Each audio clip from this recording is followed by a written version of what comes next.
ready to fight. Get ready to fight. Get ready to fight.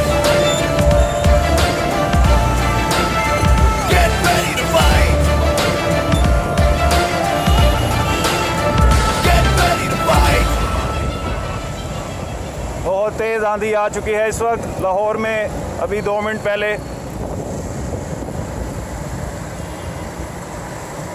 आप देख सकते हैं इर्द गिर्द कुछ नज़र नहीं आ रहा। शदीद मिट्टी उड़ रही है। बारिश की आज प्रेडिक्शन भी है। देख सकते हैं मेरे बैकग्राउंड में, मेरे फ्रंट पे, हर तरफ बहुत तेज़ आंधी, बहुत तेज़ हवा।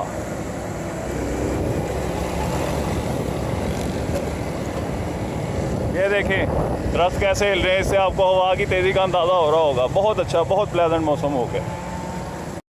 Likey